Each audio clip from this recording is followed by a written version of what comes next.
Hello, and welcome back to Bella's Haven for Healing. I am so blessed to have you here. In this last video of the trauma series, we will be reviewing complex trauma. Have you ever looked at certain parts of yourself and wondered, why am I always waiting for something to go wrong? Why do I always have such a hard time resting, trusting, asking for help, or letting people get close to me? Why can one small change in someone's voice make my entire body tense? Why do I overlook everything, apologize when I have done nothing wrong, or feel responsible for keeping everybody else okay? And why do some of these patterns feel so deeply woven into me that I cannot tell where the trauma ends and my personality begins? If any of that feels familiar, I want you to know something before we go any further. You are not broken. You are not weak. And you did not become this way for no reason. Some of what you have been calling flaws may actually be survival adaptations. They may be things that your mind, body, and nervous system learned to do because at one time they helped you endure something that was repeated, overwhelming, relational, or very difficult to escape.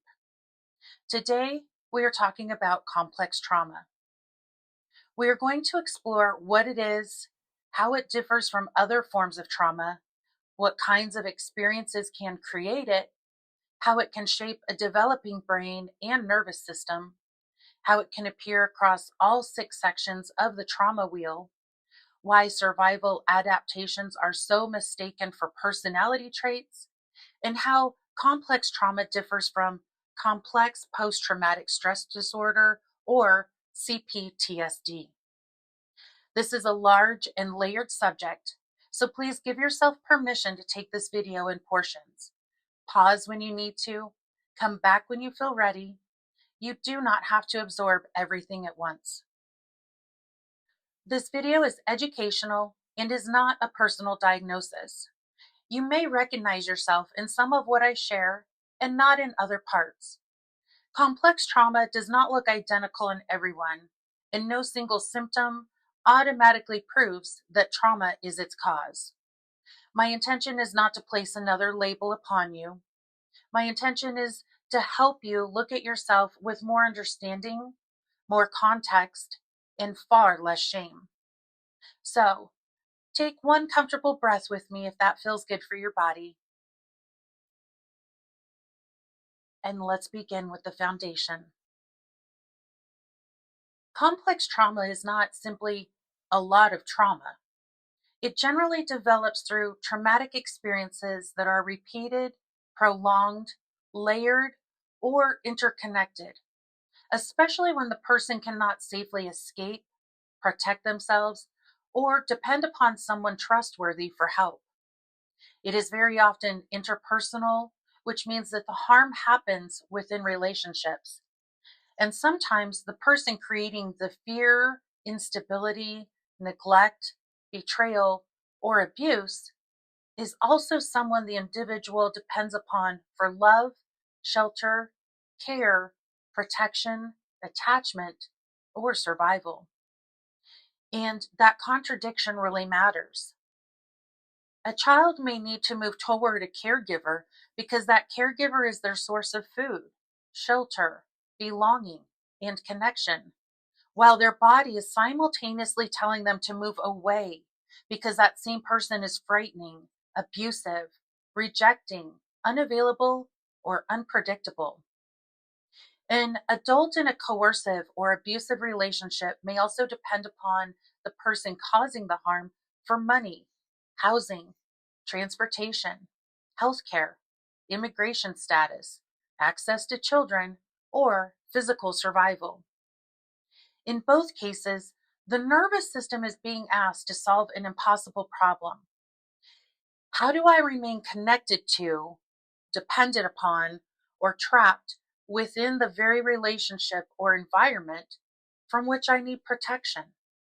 Clinically, complex trauma is a recognized concept and framework. but it is not itself a formal mental health diagnosis with one universally adopted checklist. The National Child Traumatic Stress Network describes complex trauma as involving two connected parts. The first is exposure to multiple traumatic experiences, often severe, invasive, interpersonal, and repeated. The second is the wide-ranging and long-term effect that having to survive those experiences can have upon development, attachment, identity, emotional regulation, behavior, relationships, the body, and the ability to experience safety. So complex trauma describes both what someone was repeatedly exposed to and what adapting to that exposure did over time. It often begins during childhood, while the brain, nervous system, attachment patterns, identity, boundaries, and understanding of relationships are still developing. But complex trauma can also begin in adulthood through prolonged domestic abuse, coercive control, trafficking, captivity, torture, war, exploitation, repeated medical trauma, or other circumstances involving ongoing danger, profound powerlessness, and limited escape. What makes the trauma complex is not only the number of experiences or how severe they may appear from the outside. It is also the way those experiences become layered through multiple areas of the person's life. A single traumatic event may leave someone afraid of something that happened, and complex trauma may teach someone that the world itself is unsafe, that relationships are dangerous, that their needs do not matter, that love must be earned, or that even their own body cannot be trusted to protect them. Instead of the nervous system responding to one identifiable emergency and eventually returning to safety, it may have to adapt again and again to danger or the constant possibility of danger. Over time, fighting, fleeing, freezing, appeasing, disconnecting, suppressing emotions, becoming invisible, staying hypervigilant, or becoming exceptionally self-reliant may become woven into ordinary daily functioning. Eventually, the person may not recognize these as survival responses at all. They may simply believe, this is who I am. But these patterns did not appear without reason. They were developed by a mind and a body attempting to survive circumstances that were too overwhelming, too prolonged, too layered, or too inescapable to fully process at the time. Complex trauma is what can happen when trauma is not one isolated event, but an ongoing environment or repeating pattern the person must learn to survive. Over time, those survival adaptations may influence the nervous system, body, emotions, thoughts and behaviors, relationships, identity, and understanding safety of itself. And the compassionate truth underneath that definition is this: complex trauma does not reveal what is inherently wrong with a person. It reveals what that person's mind and body had to learn in order to survive what continued happening to them. Before we go deeper, I want to separate several trauma terms that are often confused: acute trauma, shock trauma, chronic trauma, developmental trauma, generational trauma, collective trauma, and complex trauma are not always completely separate boxes. They are different lenses for understanding trauma. One person's experience can fit several of these descriptions at the same time because each term answers a different question. Acute trauma asks, was this one identifiable, time-limited event? Chronic trauma asks, did it continue or happen repeatedly? Developmental trauma asks, Did it happen while the person was developing, or did it interfere with that development? Generational trauma asks, were wounds, conditions, beliefs, or survival patterns carried from one generation into another?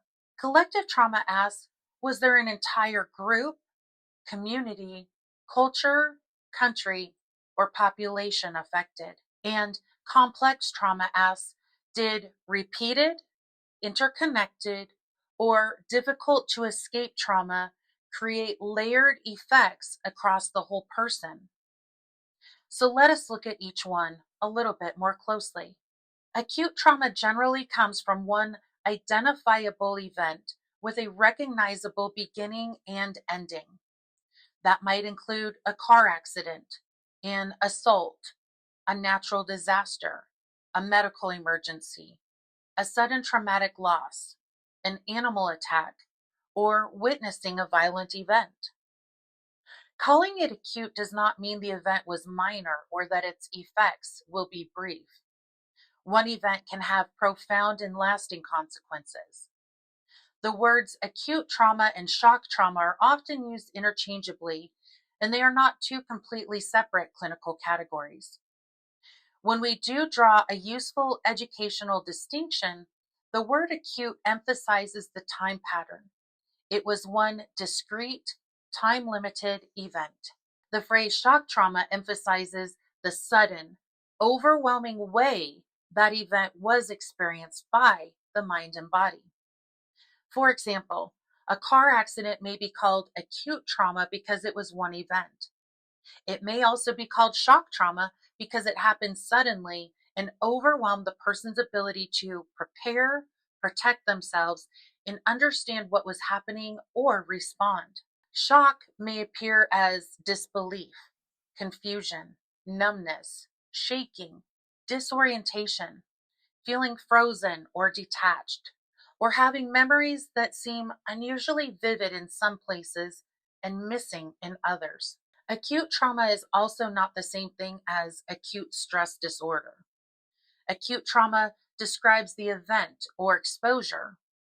Acute stress disorder is a specific diagnosis involving significant trauma symptoms beginning after an event and lasting from 3 days through 1 month. Complex trauma usually involves more than one isolated event, but an acute or shock trauma can become one layer with a larger complex trauma history. Chronic trauma involves traumatic experiences that continue over time or happen repeatedly. This could include ongoing domestic violence, repeated abuse, long-term bullying, chronic neglect, prolonged medical trauma, living in a war zone, or repeated exposure to community violence. The defining feature is duration or repetition. The nervous system is not responding to one emergency. It is being activated again and again, sometimes without enough safety or recovery between those experiences. Chronic trauma and complex trauma overlap heavily, but they emphasize different things. Chronic trauma describes what kept happening and for how long, while complex trauma describes the repeated or interconnected exposure along with the extensive effects of having to survive it.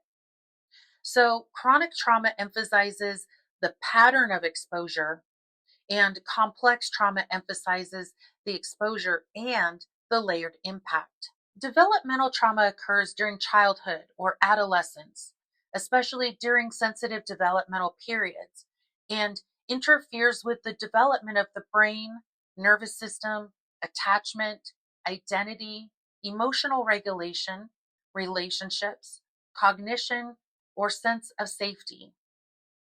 A child is not simply experiencing trauma while they happen to be growing up.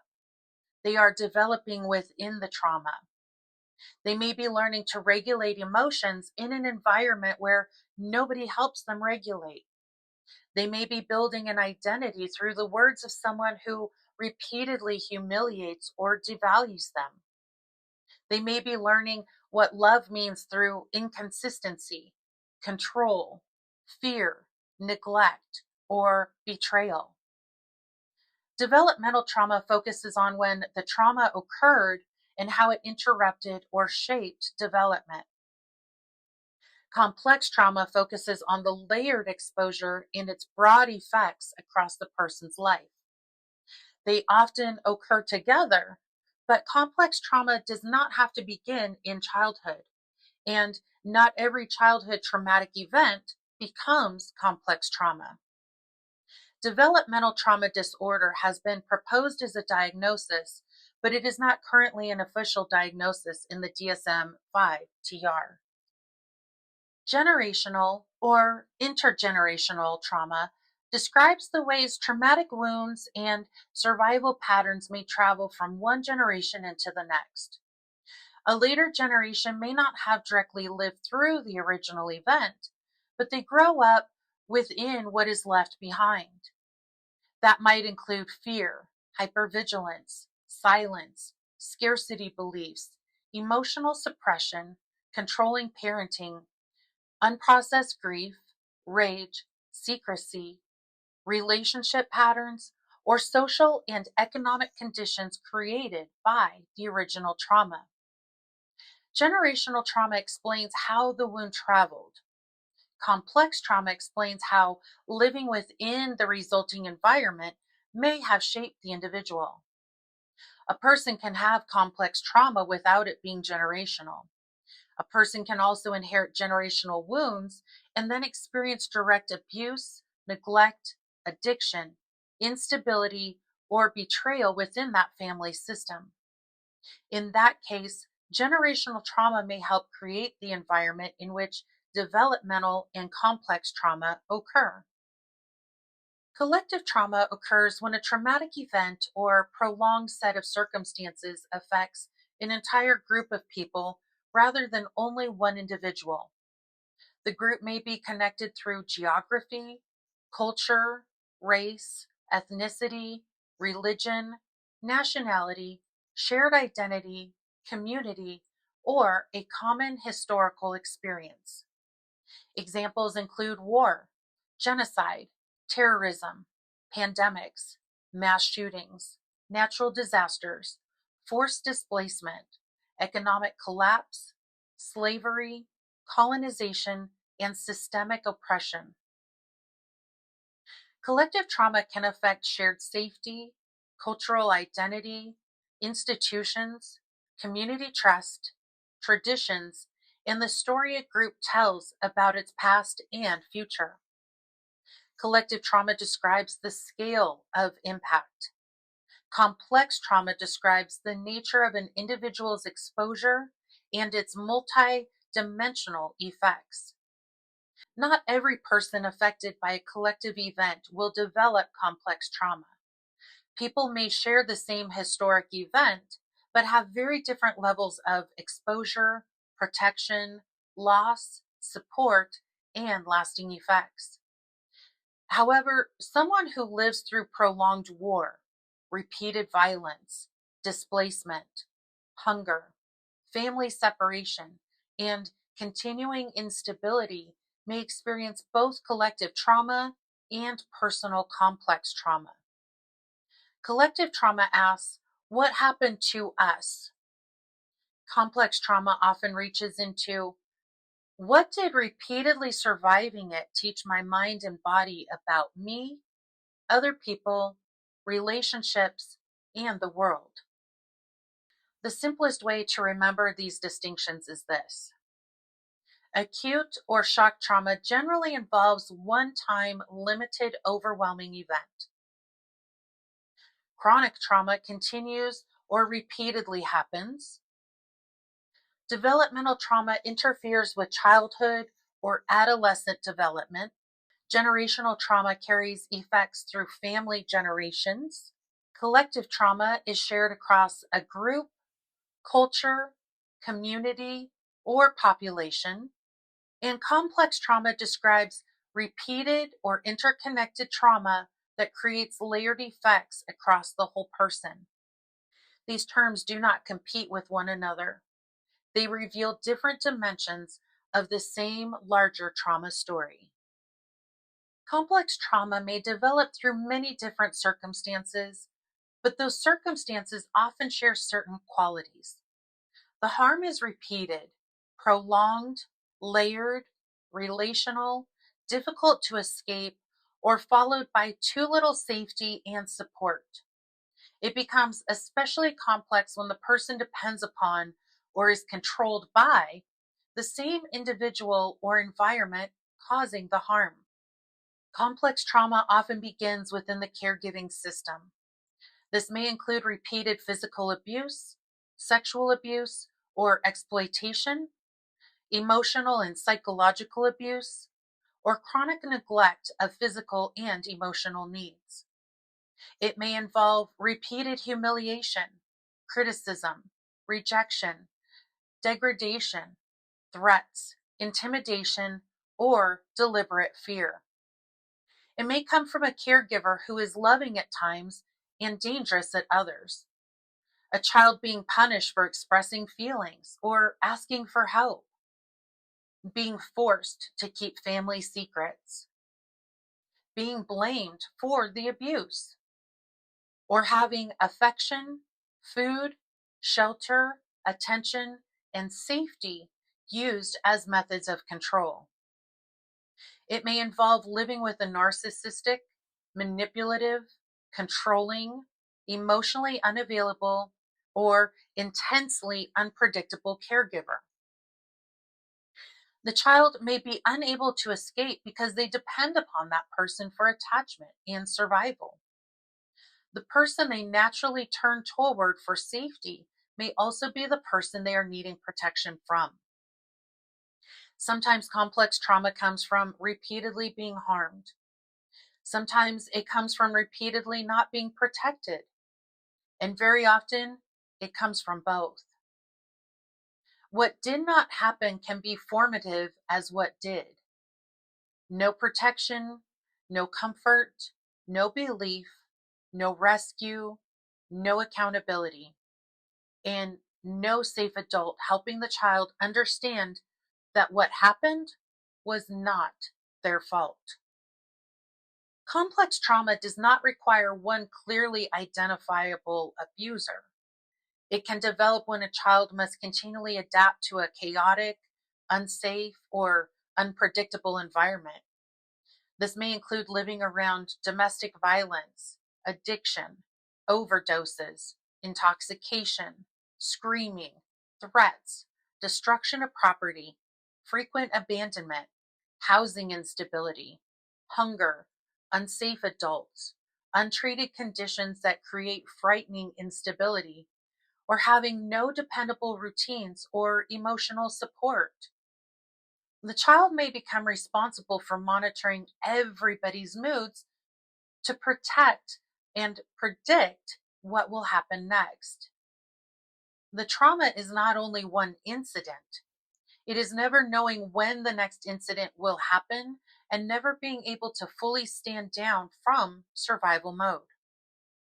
Complex trauma may also develop when a child is forced to carry adult responsibilities or become emotionally responsible for a caregiver. The child may care for younger siblings, manage the household, protect one parent from another, become a parent's counselor, mediate adult conflict, or feel responsible for keeping someone calm, sober, alive, or emotionally stable. They may have to suppress their needs because the adult's needs always come first. That child may be praised as mature, helpful, selfless, or an old soul. But underneath that maturity may be a child who learned, my safety and belonging depend upon being useful, quiet, capable, and emotionally invisible.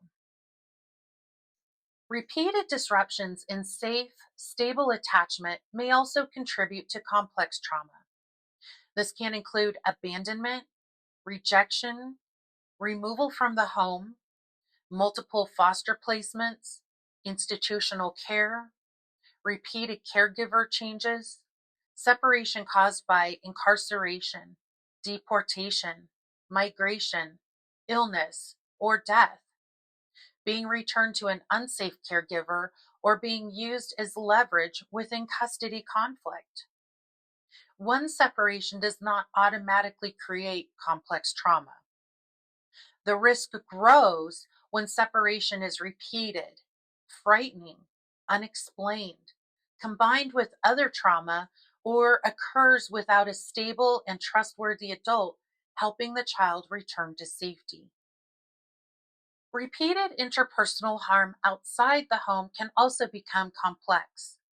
This may include long-term bullying, cyberbullying, public humiliation, social isolation, hazing, stalking, sexual harassment, identity-based violence, racism, religious persecution, abuse within a school, athletic program, religious organization, workplace, or community, and institutional cover-ups by the very systems that were supposed to protect the person.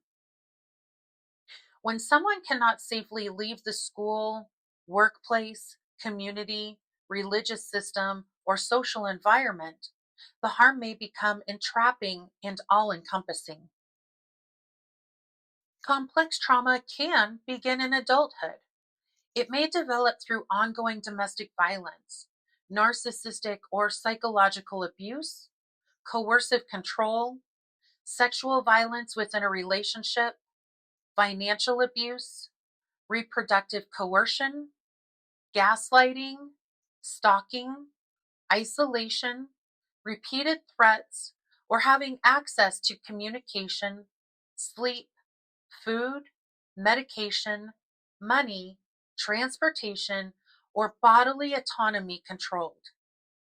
The relationship may cycle between affection, cruelty, apology, hope, and renewed abuse. The person may feel unable to leave because of danger, finances, children, disability, dependence, immigration status, isolation, or credible threats. So over time, the relationship can alter their sense of reality, identity, agency, trust, and ability to recognize safety. Some of the clearest pathways to complex trauma involve prolonged situations in which freedom and bodily autonomy are severely restricted. This includes human trafficking, forced labor, kidnapping, captivity, torture, hostage situations, abusive imprisonment, cultic or high control group abuse, organized exploitation, forced marriage, and ongoing sexual exploitation. These experiences often combine violence, threats, humiliation, dependency, betrayal, isolation, and the loss of personal autonomy. Complex trauma may develop when someone lives through multiple layers of collective danger.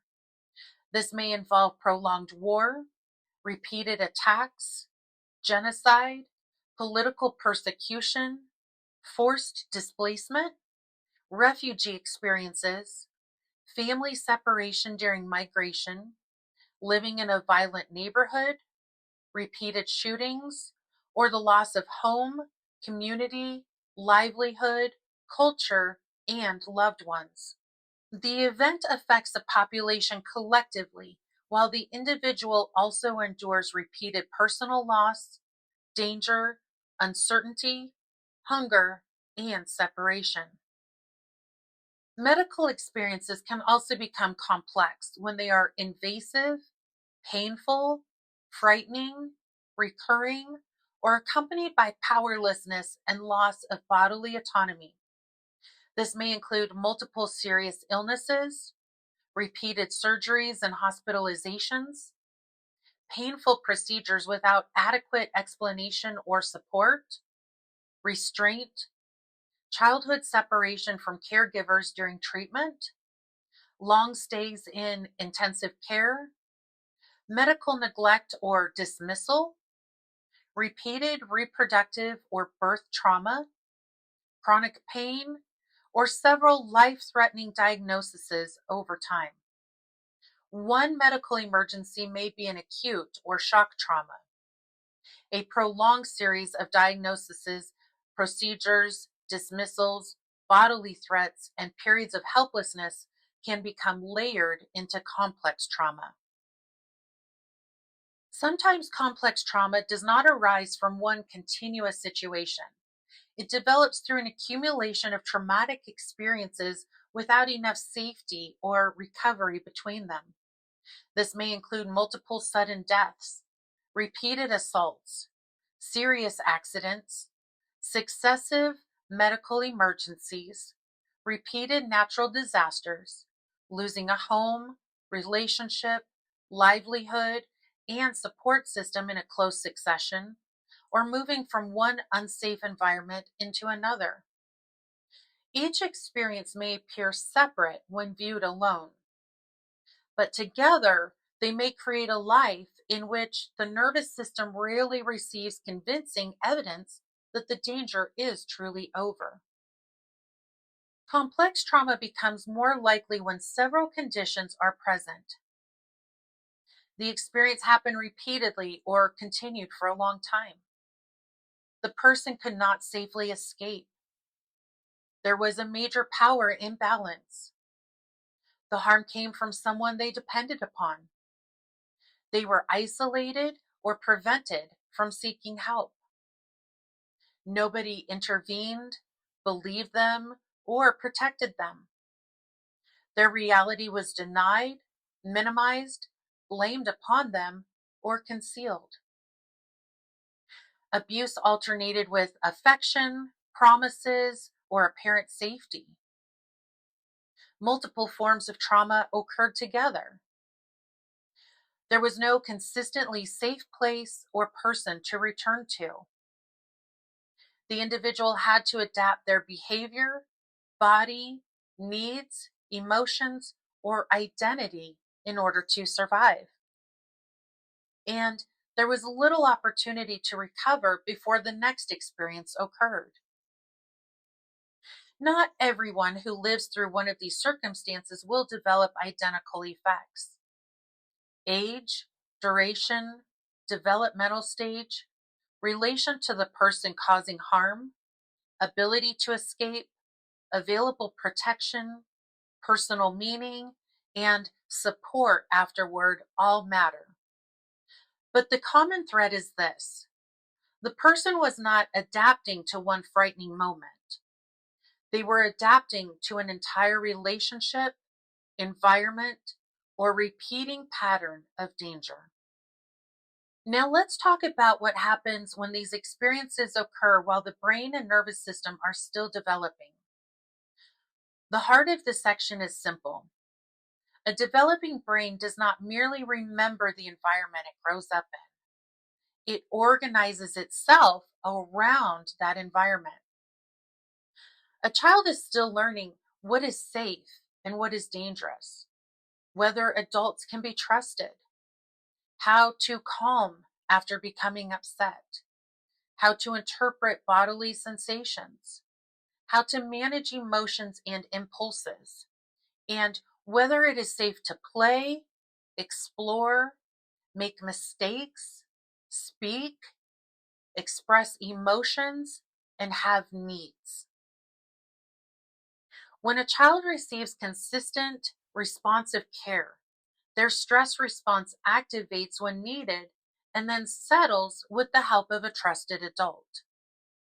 Through thousands of these moments, the child gradually learns, I can become distressed, receive comfort, and return to safety.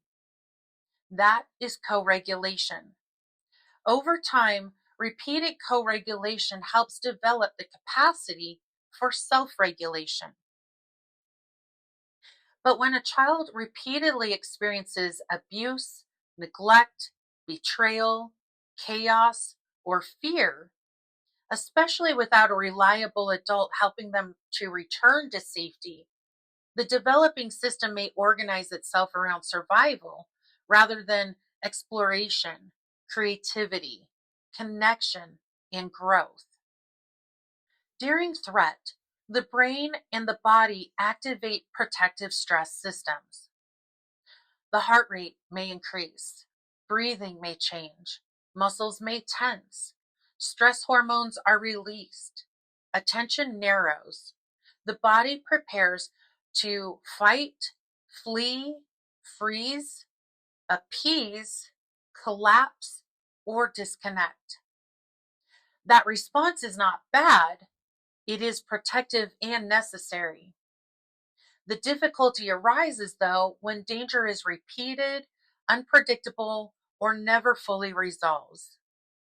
The child may not receive enough opportunities to return to a calm baseline, so their system begins learning danger can happen at any time, so I must remain prepared. The nervous system may then become more likely to shift into hyperarousal. That can look like anxiety, panic, irritability, aggression, restlessness, hypervigilance, sleeping lightly, startling easily, or constantly scanning people's moods and expressions. It may also shift into hypoarousal. That can look like numbness, exhaustion, collapse, disconnection, slowed thinking, emotional flatness, lack of creativity, or feeling physically absent. Many survivors move rapidly between the two, becoming intensely activated and then suddenly shutting down. That is not the nervous system malfunctioning for no reason. It is a nervous system becoming highly practiced at survival. The amygdala and connected threat detection networks help the brain identify danger and attach emotional significance to experiences. When danger is frequent, those networks may become especially sensitive. The child may become exquisitely aware of facial expressions, footsteps, tone of voice, doors closing, body language, changes in routine, signs of drinking, or the emotional atmosphere in a room. That sensitivity may have been extraordinarily useful. Recognizing a caregiver's mood a few seconds earlier could help the child hide, become quiet, appease the adult, protect a sibling, or prepare for what was coming. Later in life, though, the same system may respond to ordinary conflict, uncertainty, correction, intimacy, or a neutral facial expression as though serious danger is approaching. The brain is not necessarily saying this situation is definitely dangerous.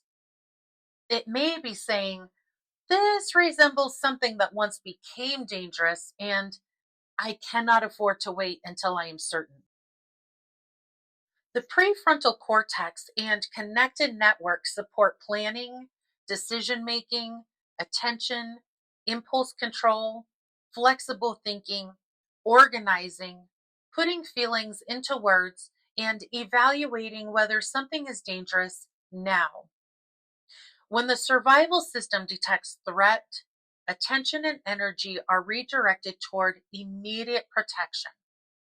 So reflective thinking becomes less available because the brain prioritizes how do I survive this moment instead of how do I calmly analyze all of my options. With repeated trauma, a child may become remarkably capable in a crisis while struggling with concentration, transitions, organization, decision making, or frustration when emotionally activated. This can be misread as laziness, defiance, low intelligence, excessive sensitivity, or lack of motivation. But a child cannot consistently concentrate on learning when part of their attention is monitoring whether it is safe to exist in the room.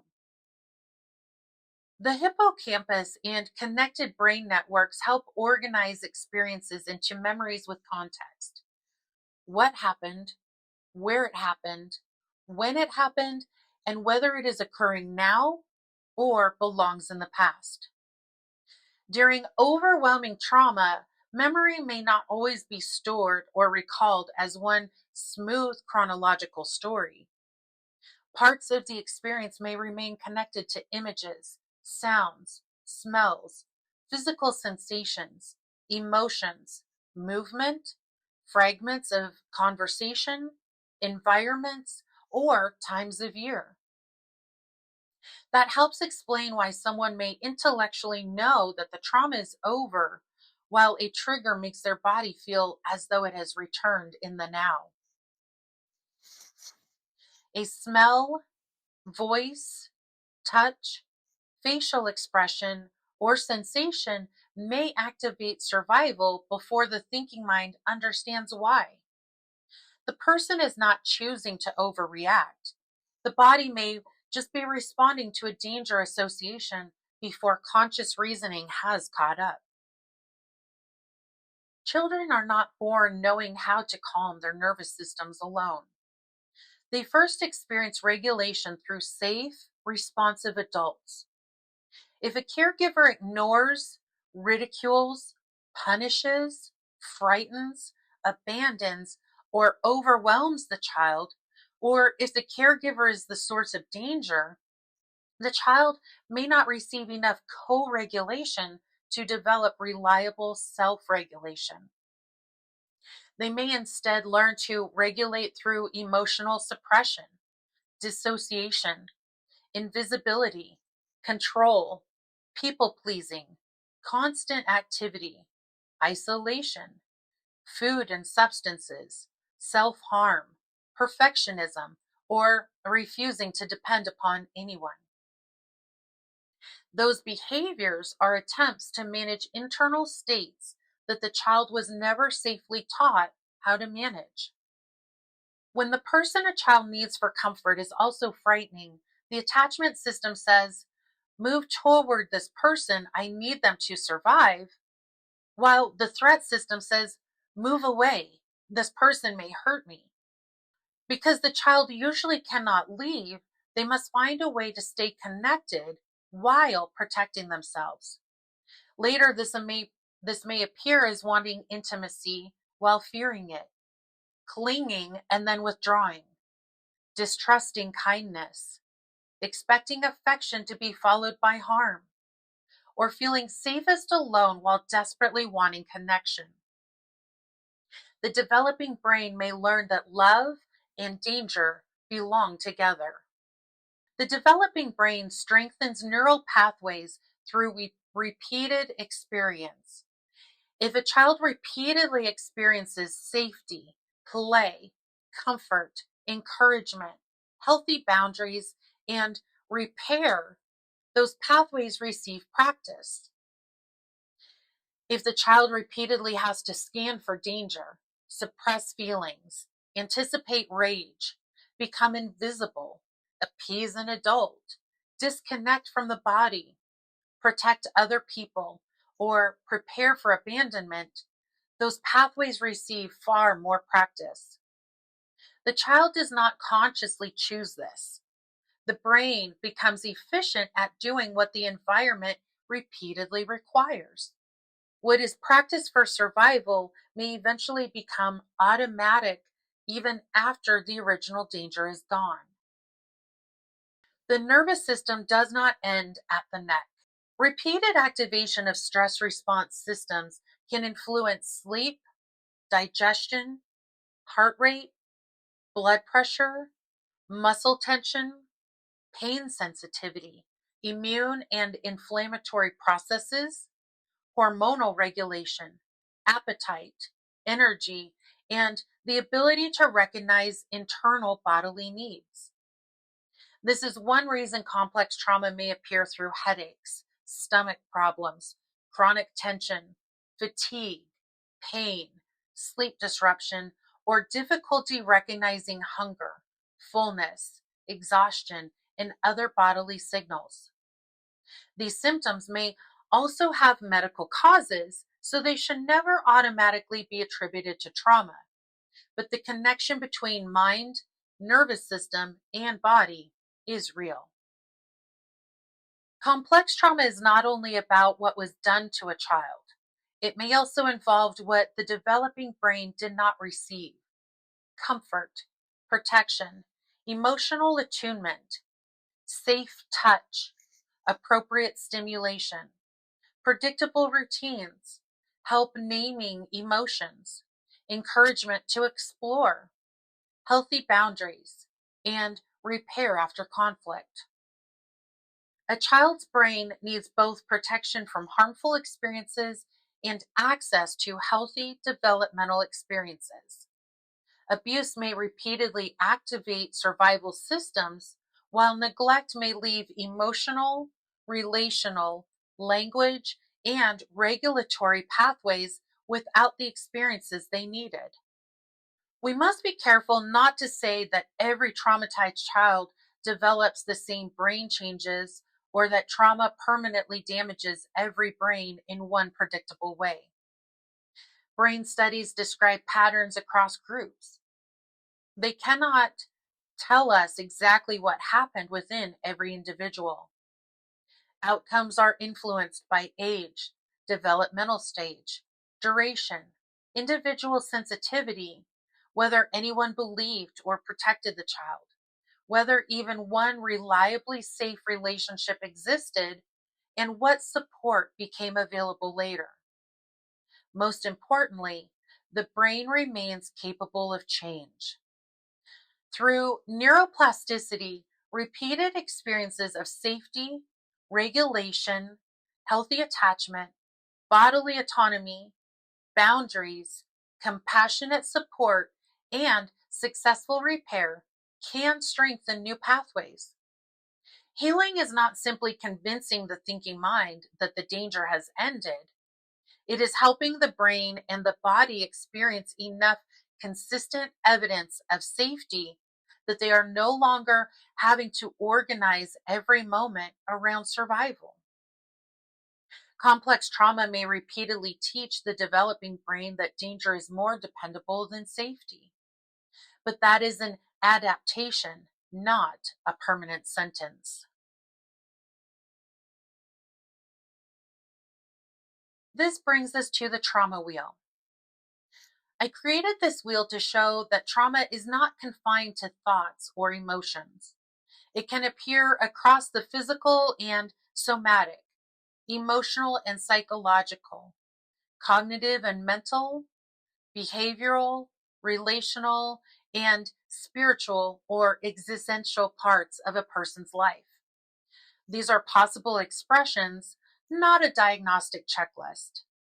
A person may experience many, several, or only a few. The same symptom can also have causes unrelated to trauma. And although we are going to look at each section separately, they do not function as isolated compartments. One wound can echo around the entire wheel. Complex trauma may appear physically because the nervous system and body have repeatedly prepared for danger, helplessness, or disconnection. This may include chronic tension in the jaw, neck, shoulders, back, hips, or pelvic area, headaches or migraines, digestive problems, nausea, stomach pain, racing heart, chest tightness, dizziness, trembling, sweating, or shortness of breath. It may include difficulty sleeping, frequent waking, nightmares, never feeling fully rested, chronic fatigue, restless energy followed by collapse, or an exaggerated startle response. Some people become highly sensitive to sound, light, touch, smell, pain, crowds, or changes in temperature. Others feel physically numb, heavy, frozen, detached, or outside their body. They may have difficulty recognizing hunger, fullness, thirst, exhaustion, pain, or the need to use the bathroom. There may be changes in appetite, digestion, sexual functioning, or the ability to feel safe being touched and present within the body. Some survivors live primarily in hyperarousal, where the body is constantly preparing to act. Others live primarily in hypoarousal, where the body conserves energy through numbness, exhaustion, collapse, or disconnection. And many move between the two. These experiences are not imaginary, and they are not proof that the person is weak. The brain, nervous system, muscles, organs, hormones, immune system, and sensory systems are all interconnected. At the same time, physical symptoms deserve appropriate medical evaluation rather than being automatically explained away as trauma. Complex trauma can interfere with learning how to identify, tolerate, express, and regulate emotions, especially when the child was punished, rejected, ignored, or endangered for having them. It may appear as persistent fear, anxiety, dread, panic, depression, hopelessness, chronic shame, excessive guilt, grief, irritability, or sudden anger. The person may feel fundamentally defective, unlovable, powerless, defeated, or somehow different from everyone else. They may experience emotional flooding that feels impossible to control, or emotional numbness that makes it difficult to feel anything at all. There may be intense sensitivity to criticism, correction, conflict, perceived rejection, or the possibility of being seen and exposed. The person may dissociate, feel detached from themselves, feel that the world is unreal, or struggle to identify and name what they are feeling. They may carry a harsh inner critic repeating the messages of past abusers, and they may have difficulty experiencing joy, pleasure, rest, or pride without guilt or the expectation that something bad will follow. A survivor may appear extremely emotional in one situation and completely detached in another. Those responses are not necessarily contradictory. The nervous system may be moving between feeling too much and too much protection from feeling. When the brain has repeatedly prioritized survival, thinking may become organized around anticipating harm. This can appear as difficulty concentrating, mental fog, forgetfulness, trouble planning and completing tasks, indecision, or constantly second guessing choices. It may include intrusive memories, nightmares, rumination, repeatedly replaying conversations, catastrophizing, black and white thinking, or automatically imagining the worst possible outcome. The person may overanalyze words, facial expressions, tone, silence, and intention. They may struggle to distinguish a present day reminder from past danger. They may expect rejection, betrayal, punishment, or abandonment. After prolonged gaslighting, they may have difficulty trusting their own memories, perceptions, decisions, and inner knowing. They may carry such beliefs as, I am unsafe. My needs do not matter. Everything is my fault. If I make the wrong choice, I will be punished. There is no safe future for me. And during conflict, they may become mentally blank or lose access to words they could easily find when calm. These patterns are not evidence that the survivor is unintelligent or irrational. Many began as attempts to predict unpredictable people and prevent future harm. Behavior is often where internal survival adaptations become visible to other people. Complex trauma may appear as avoiding people, places, conversations, feelings, or memories associated with the trauma. It may appear as procrastination, perfectionism, overworking, overachieving, excessive apologizing, people pleasing, hyperindependence, reassurance seeking, rigid out routines, or the need to control every available detail. It may involve social withdrawal, isolation, inability to rest, compulsive busyness, substance abuse, emotional eating, food restriction, overspending, gambling, sexual behavior, exercise, gaming, scrolling, self harm, or other attempts to regulate an unbearable internal state. Some people become aggressive or highly defensive before anyone else can gain control. Some leave relationships and opportunities before rejection can occur. Some remain in unsafe situations because familiar danger feels more recognizable than unfamiliar safety. Some test people to see whether they will leave. Some sabotage visibility, success, intimacy, or change because those experiences activate old danger. A behavior can be harmful in the present and still have originated as protection. Perfectionism may have once reduced punishment. People pleasing may once have prevented violence. Dissociation may have made the unbearable survivable. Hyperindependence may have developed because dependence was too dangerous. Procrastination may be a freeze response rather than lack of caring. Understanding the purpose of a behavior does not mean that the behavior never needs to change. It means change becomes more possible when we understand what the behavior has been trying to accomplish. Because complex trauma is frequently interpersonal, some of its deepest effects appear within relationships. This may include difficulty trusting, fear of abandonment or engulfment, wanting intimacy while fearing it, attaching very quickly, or keeping everyone at a distance. The person may struggle to set or maintain boundaries.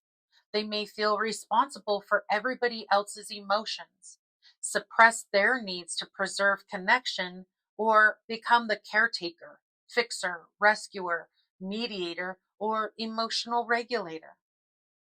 They may remain hyper aware of changes in another person's mood. They may struggle to ask for help, receive support, or believe that they deserve healthy love. Ordinary disagreement may feel like impending abandonment. They may avoid conflict completely or become intensely activated by it.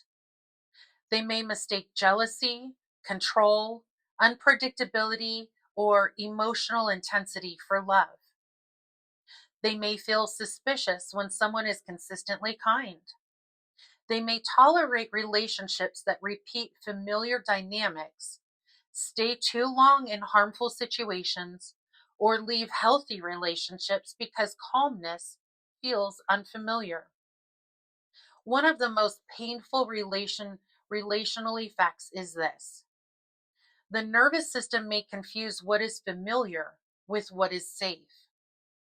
Healthy love may initially feel vulnerable, strange, or even suspicious, while inconsistency creates the intensity the body recognizes from earlier relationships. I want to be very clear in this section.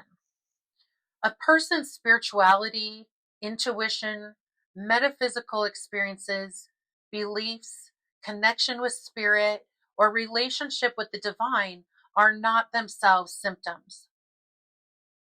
The trauma-related effect appears in the suffering, disconnection, fear, spiritual betrayal, or loss of meaning that may develop around them.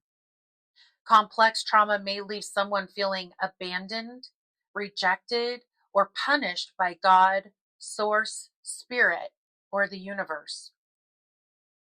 They may question why the trauma was allowed to happen.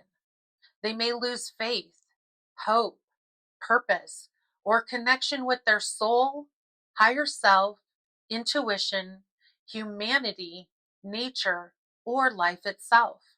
After years of manipulation or gaslighting, they may struggle to trust inner guidance.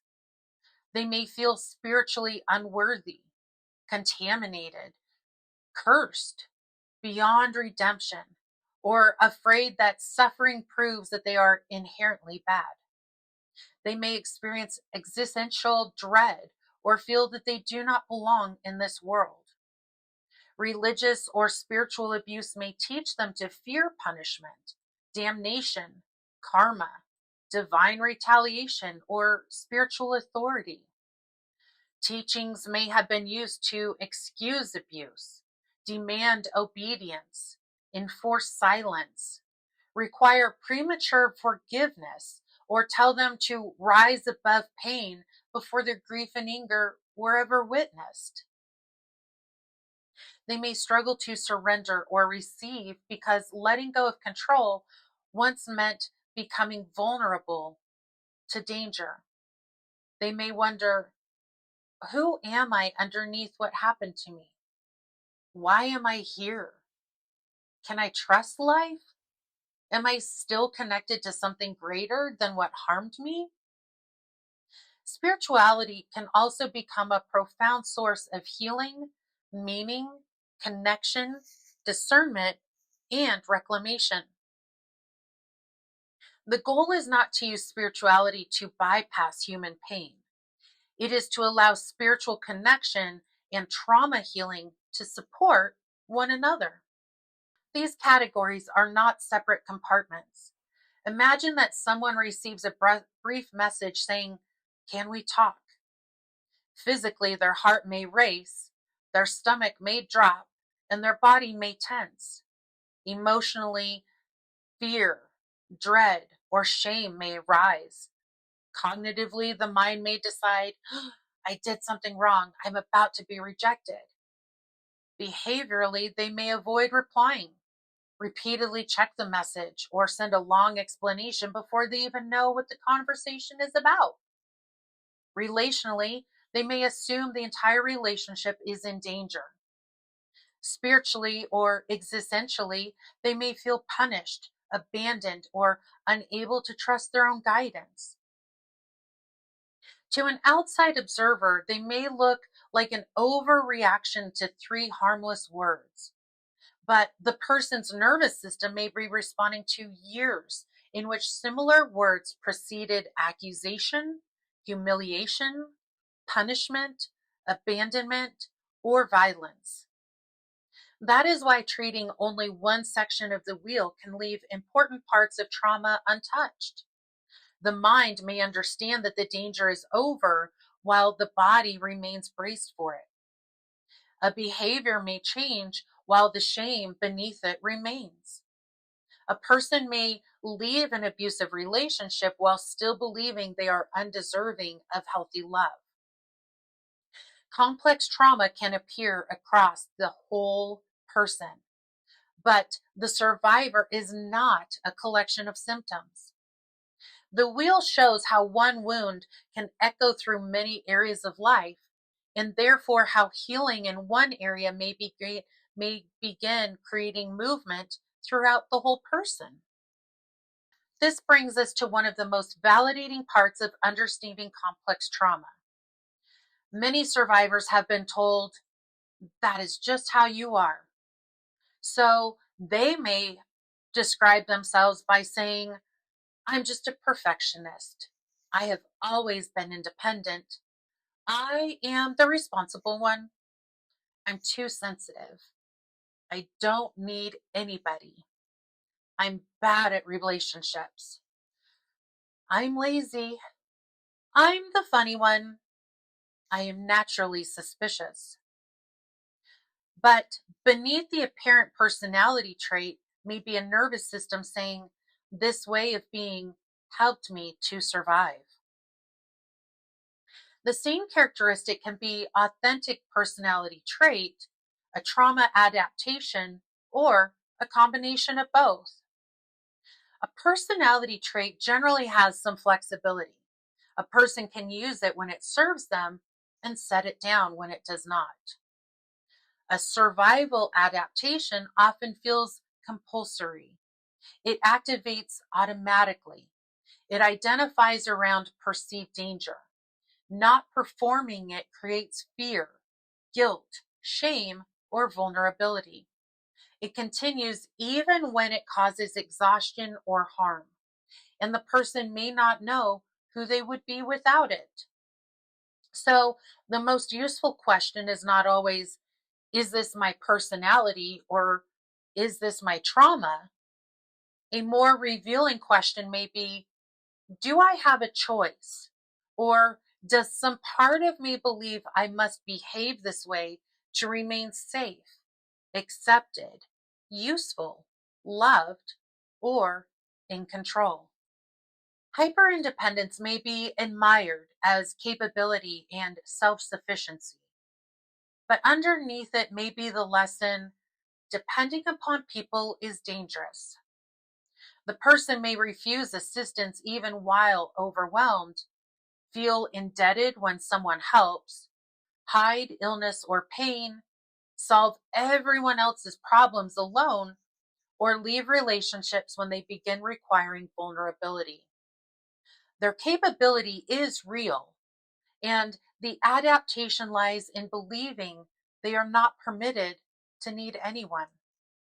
Kindness is a beautiful quality. Fawning is different because kindness becomes necessary for survival. The person may have learned, if everyone is happy with me, I may be safe. They may agree when they want to say no, apologize for having needs, accept mistreatment to avoid conflict, study other people's moods, or abandon themselves to preserve a relationship. Authentic kindness comes from care and choice. Fawning is driven by fear of what may happen if the person stops being agreeable. Perfectionism may develop when mistakes once brought ridicule, punishment, humiliation, rejection, or withdrawal of affection. Its survival message is, if I do everything correctly, nobody will have a reason to hurt or abandon me. It may produce exceptional work while also creating anxiety, procrastination, inability to finish, fear of being seen while learning, relentless self-criticism, and difficulty celebrating success. Perfectionism and procrastination can come from the same wound. If something cannot be done perfectly, freezing may feel safer than risking exposure. Many complex trauma survivors are exceptionally perceptive. They notice shifts in mood, posture, language, energy, and behaviors that others may miss. That ability may have developed because they needed to know who was angry, who had been drinking, whether affection was genuine, whether silence meant safety, or whether someone was about to become violent. Their perception is not imaginary, but a survival trained system may sometimes interpret uncertainty as danger because it learned that waiting for certainty was far too risky. Grounded discernment says, I notice something and I can remain curious while I gather further information. Hypervigilance says, I notice something and I must determine the threat immediately. The person may mentally rehearse every conversation, review every decision, predict every possible outcome, and search for the one detail that could prevent harm. They may appear analytical when the survival message underneath it is, if I think through every possibility, nothing can take me by surprise. Analysis becomes exhausting when the mind believes it is responsible for predicting the unpredictable. Organization can be a very healthy strength. Control becomes survival adaptation when predictability feels necessary for safety. The person may become distressed when changes in plans, attempt to manage everybody's behavior, or feel unable to relax unless every detail is known. The underlying lesson may be chaos is dangerous. If I control enough, I can prevent what happened before. A person who appears calm may be genuinely regulated, or they may have learned to disappear internally. They may have been told to stop crying, stop being sensitive, stop making problems, or keep their feelings to themselves. The adaptation becomes feelings create danger, so I must not have them. They may remain composed through emergencies and later experience numbness, exhaustion, sudden emotional flooding, or physical symptoms. Someone described as cold, detached, or uncaring may be protecting themselves from feelings that once became overwhelming or were used against them. Numbness may be less about lacking emotion and more about the nervous system limiting access to emotion so the person can continue functioning. Dissociation may appear as daydreaming, forgetfulness, losing time, mental blankness, functioning on autopilot, or feeling far away from the body and emotions. When physical escape was impossible, psychological distance may have been the only available escape. What others call inattentiveness may sometimes be a mind that became highly skilled at leaving an unbearable present. Some survivors become skilled caregivers because they were forced to monitor, protect, counsel, or emotionally regulate the adults around them.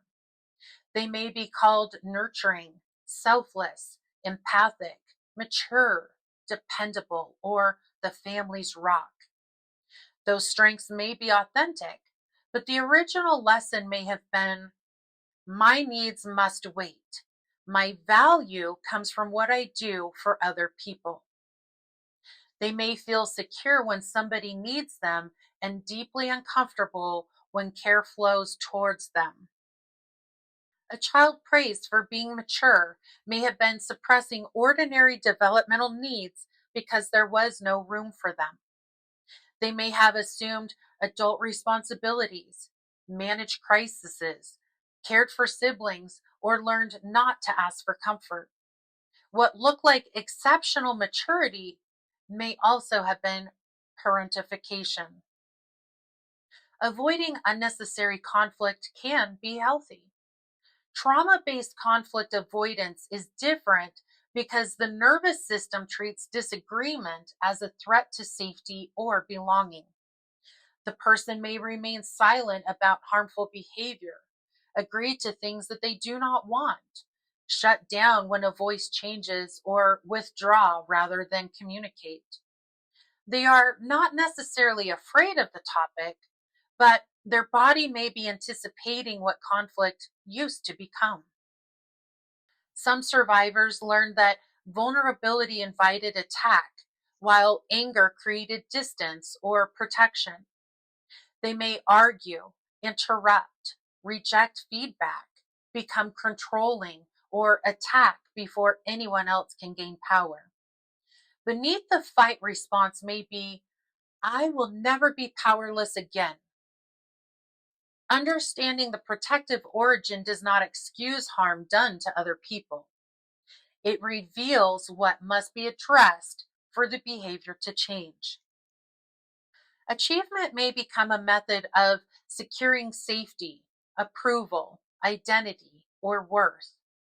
The person may believe, if I stop achieving, people will discover that I have no value. So they may feel guilty while resting, work through illness, fear losing admiration, and immediately create another task after reaching a goal. Their ambition may be genuine, But the adaptation lies in feeling that achievement is the price of existence rather than the expression of purpose. A person may care deeply about a task, but still feel unable to begin. The task may activate fear of evaluation, failure, visibility, criticism, or overwhelm. The nervous system may freeze, go blank, become exhausted, or seek escape. What appears to be laziness may sometimes actually be a protective shutdown response. Sometimes people are naturally introverted, and introversion is not a trauma symptom. Trauma-related withdrawal is distinguished by the protection that it provides. The person may have learned, when I am alone, nobody can control, humiliate, reject, or betray me. Isolation can feel peaceful because it removes relational uncertainty, even while the person feels lonely and longs for connection. A survivor may become exceptionally skilled at changing themselves according to the people around them. They may alter their opinions, voice, appearance, interests, emotions, boundaries, or personality to remain accepted. The lesson is, belonging requires me to become who other people need me to be. Eventually, they may struggle to answer, who am I when nobody else is here? Humor can be an authentic gift and a powerful form of resilience. It can also deflect attention from pain, keep unsafe people entertained, make difficult truths easier to disclose, prevent emotional intimacy, or allow the person to laugh before someone else can laugh at them. The question is not whether the humor is real, it is whether the person feels safe when they are not performing it. Loyalty is very meaningful, but when loyalty repeatedly requires self-abandonment, it may be connected to fear, trauma bonding, or the belief that love means enduring harm. The person may believe that leaving is cruel, forgiveness requires continued access, or loving someone well enough will finally make that person safe. What appears to be unconditional devotion may partially be the survival hope that maybe this time I can make the unsafe person become safe. Someone may appear humble or easy to care for while feeling unable to receive attention, praise, assistance, resources, or tenderness without guilt. They may have learned that needs create burdens or that receiving care always comes with strings attached. Privacy is very healthy, but some survivors conceal feelings, needs, plans, and personal information because vulnerability was once weaponized. They are simply not private. Their nervous system may believe that being known creates exposure. Expecting the worst may be an attempt to prevent disappointment or betrayal from arriving without warning. The person may believe, if I never hope, nothing can be taken from me. Someone may struggle to choose because mistakes once led to blame, humiliation, punishment, or irreversible consequences. They may distrust their own judgment after years of control and gaslighting. Indecision can therefore be less about not knowing what they want and more about fearing what will happen if they choose incorrectly. A person may attack themselves before anyone else has the chance. The inner critic may believe that constant correction can prevent external punishment. It may sound cruel, but its survival purpose may be, if I find every flaw first, perhaps nobody else can surprise me with it. Many of these adaptations were rewarded. The hyper-independent child was called mature. The parentified child was called helpful. The silent child was also called well-behaved. The perfectionist was praised for achievement. The people pleaser was called sweet. The dissociating child was called quiet. The hypervigilant child was called perceptive. The overworked adult was called successful. The world may reward the visible result without recognizing the fear, exhaustion, or self-abandonment underneath it all. Recognizing a survival adaptation does not mean that everything about the survivor is just trauma. And healing does not require someone to become helpless, careless, unkind, unproductive, or less perceptive. It allows the strength to remain while releasing the fear that once controlled it. Hyper-independence can become healthy interdependence. People-pleasing can become authentic kindness with boundaries. Perfectionism can become excellence without self-punishment. Hypervigilance can become grounded discernment. Caretaking can become compassion that includes the self.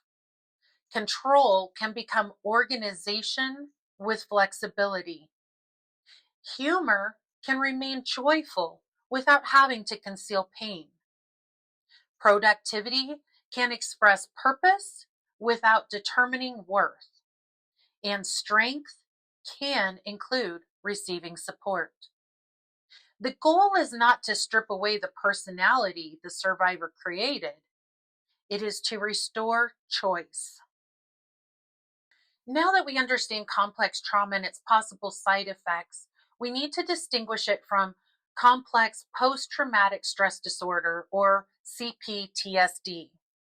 These terms are closely related, but they are not interchangeable.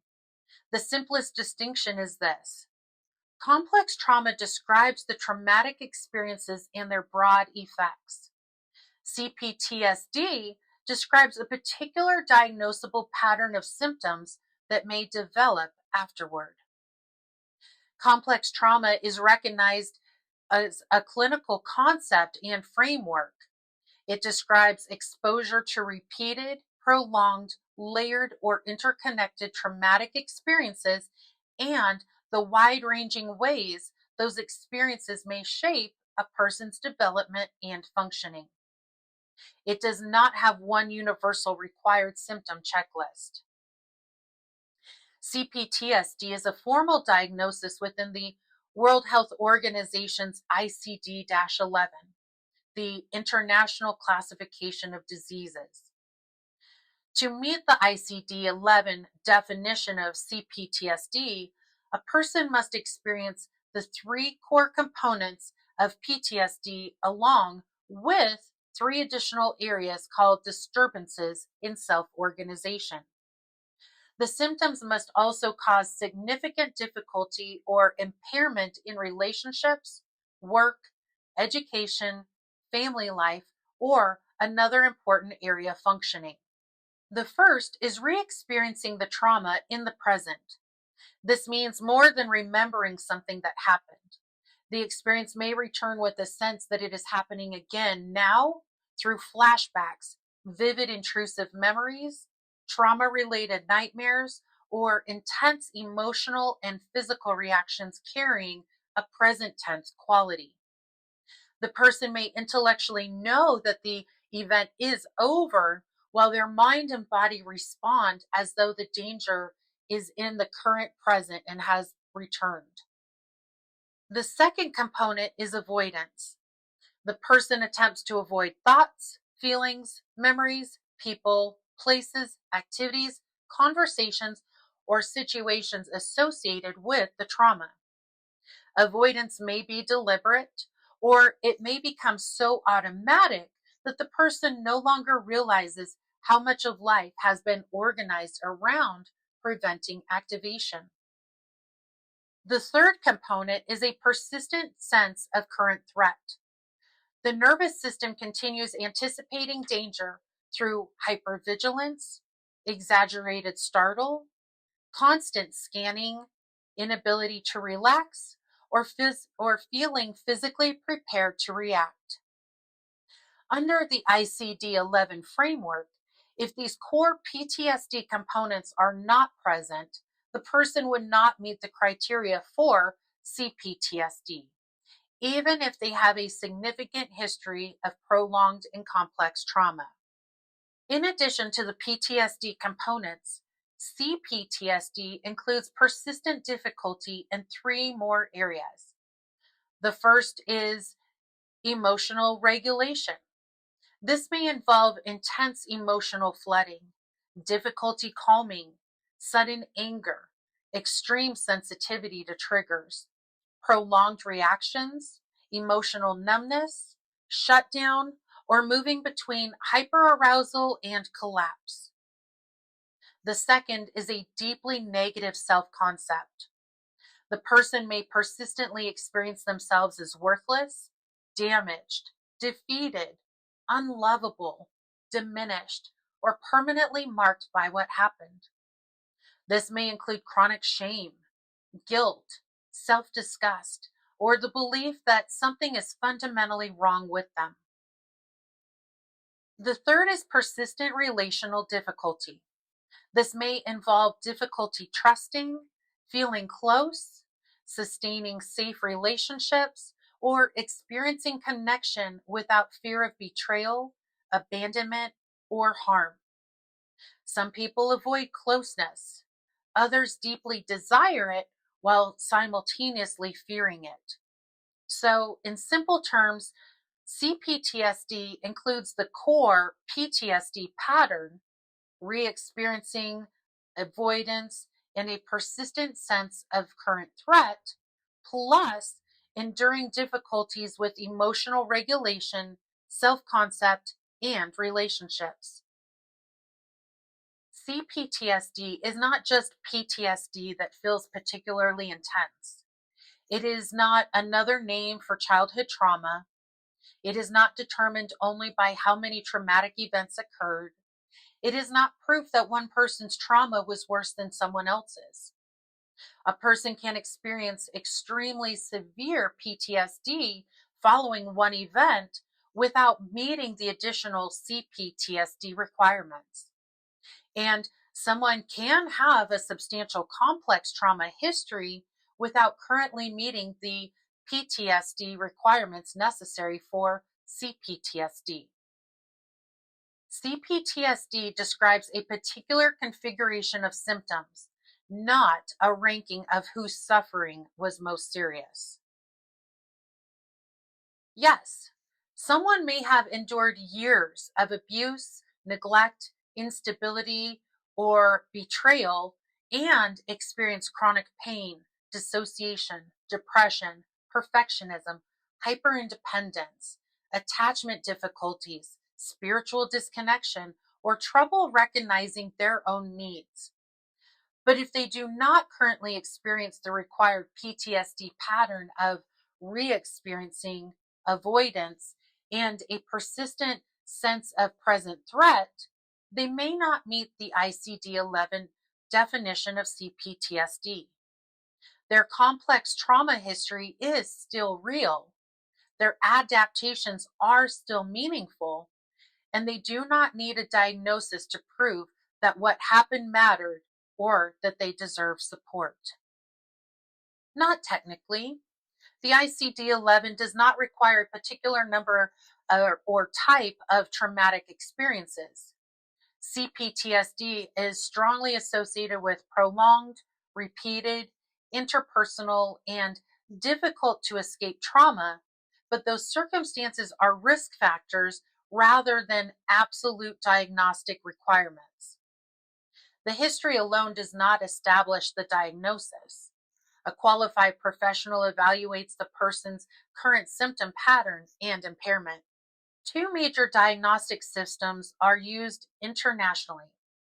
The ICD-11 recognizes PTSD and complex PTSD as related but separate diagnoses. Within the ICD-11, A person receives a diagnosis of PTSD or CPTSD, but not both at the same time. CPTSD includes all of the PTSD requirements plus disturbances in self-organization. The American Psychiatric Association's DSM-5-TR, commonly used in the United States, does not list CPTSD as a separate diagnosis. The DSM definition of PTSD is broader than the ICD-11 definition of PTSD and already includes symptoms involving negative beliefs, shame, guilt, emotional numbing, detachment, irritability, and difficulty experiencing positive emotions. Some complex trauma effects can therefore be represented within a DSM-5-TR PTSD diagnosis, and a clinician may identify additional or co-occurring conditions when appropriate.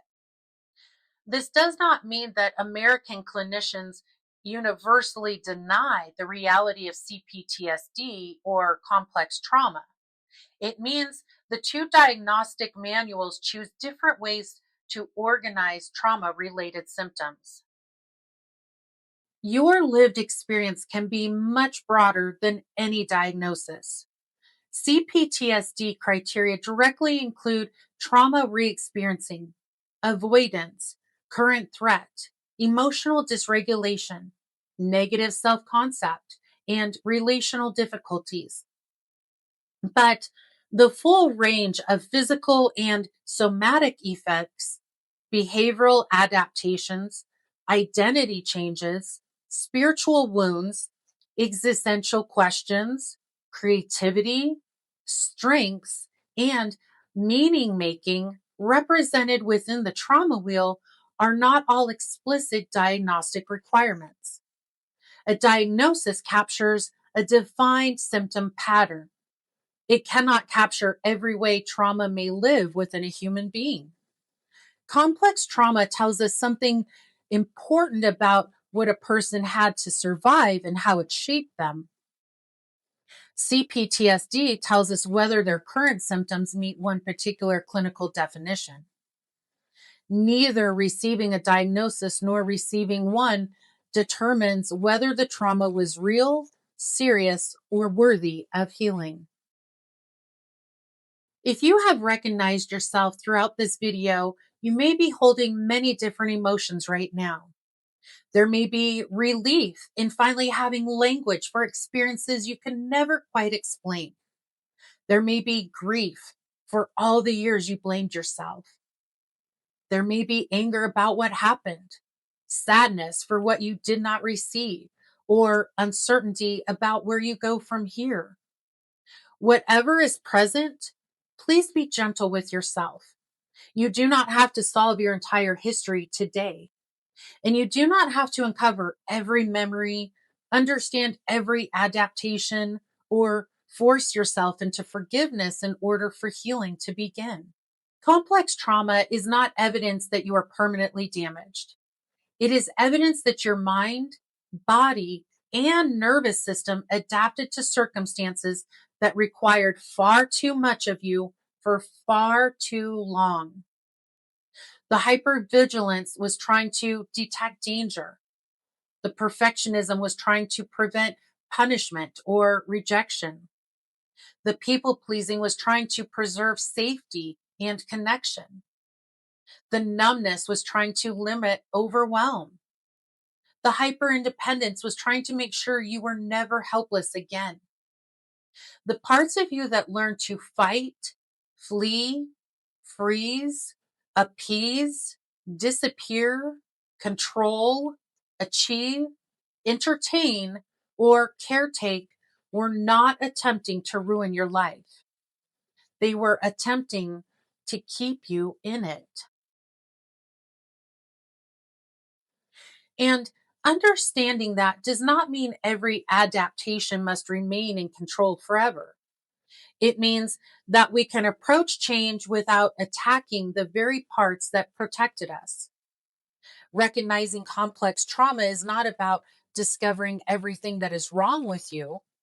It is about finally understanding what your mind and body learn to do in order to survive. And because these adaptations were strengthened through repeated experiences, new patterns can also be strengthened through repeated experiences of safety, support, regulation, choice, truthful connection, and repair. Healing does not erase what happened. It helps what happened stop authoring every chapter that follows. The healing process deserves a conversation of its own. So in the next video, we will explore what it means to rebuild safety, help the nervous system experience that safety, process what could not be processed at the time, and reclaim the authentic self underneath the survival adaptations. We will talk about why healing is not linear, why different people need different starting places and different pacing, and how practices such as tapping, journaling, breath work, somatic movement, EMDR, boundaries, inner child work, spiritual connection, nutrition, movement, and other supportive approaches may become branches within a much larger healing tree. But for today, I want to leave you with this. You are not a collection of symptoms. You are not the names that people called you. You are not the behaviors that you developed under pressure. You are not only what happened to you.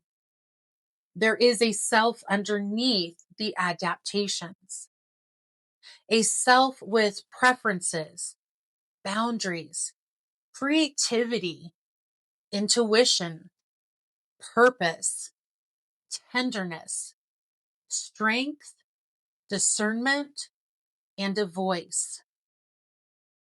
That self may not have disappeared. It may simply have been waiting for enough safety to emerge. You are not alone. Your healing matters, and you deserve the opportunity to discover who you are when survival no longer has to make every decision for you.